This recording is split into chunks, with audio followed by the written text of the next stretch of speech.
Thank you, Travis. Good evening, viewers, and welcome to tonight's regional news. Prime Minister Mia Mottley has been urged to use her influence to find a resolution to the score of Barbadian former LIAT employees who have yet to receive severance more than 2 years after being laid off. The call came on Friday from one of the distraught former workers who, while speaking on popular radio call-in program Down to Brass Tacks, said he and his colleagues were at their wits' end and in desperate need of help. He said Mottley, who was recently named as one of the 100 most influential people of 2022 by Times magazine, should be able to use her position to negotiate a deal for the former LIAT pilots and other staff members. The frustrated caller queried why the St. Lucia government, which is not a shareholder of LIAT, had offered to pay out some of its workers and Barbados had not done the same. However, when asked to respond to concerns raised by the former workers on Friday, Mottley said she would prefer to first hear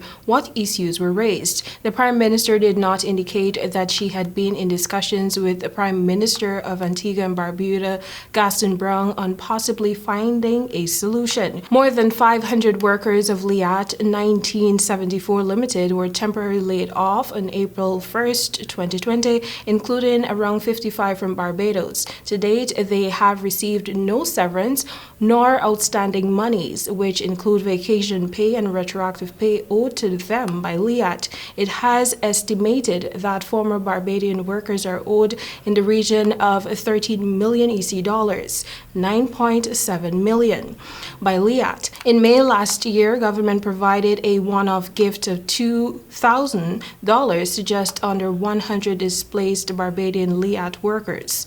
Additionally, the workers received an advance of $2,000 per month for a year to be paid back at a future date from any eventful severance settlement. The World Health Organization says nearly 200 cases of monkeypox have been reported in more than 20 countries, not usually known to have outbreaks of the unusual disease. It described the epidemic as containable and proposed creating a stockpile to equitably share the limited vaccines and drugs available worldwide. During a public briefing on Friday, the UN Health Agency said there are still many unanswered questions about how the current epidemic arose, but there is no evidence that any genetic changes in the virus are possible for the unprecedented epidemic. The first sequencing of the virus shows that the strain is not different from the strains we can find in endemic countries, and this outbreak is probably due more to a change in human behavior, said Dr. Sylvie Briard, WHO's Director on Pandemic and Epidemic Diseases. Earlier this week, a top advisor to the World Health Organization said the outbreak in Europe, US, Israel, Australia, and beyond was likely linked to sex at 2 recent raids in Spanish and Belgium. That marks a significant departure from the disease's typical pattern of spread in Central and Western Africa, where people are mainly infected by animals like wild rodents and primates.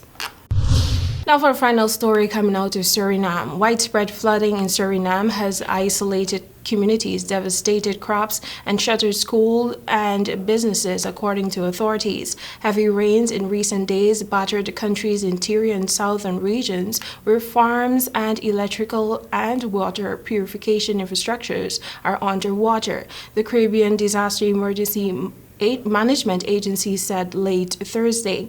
The agency says Suriname's southern region is only accessible by aircraft or boat for now, and that further flooding is possible given ongoing intense rainfall.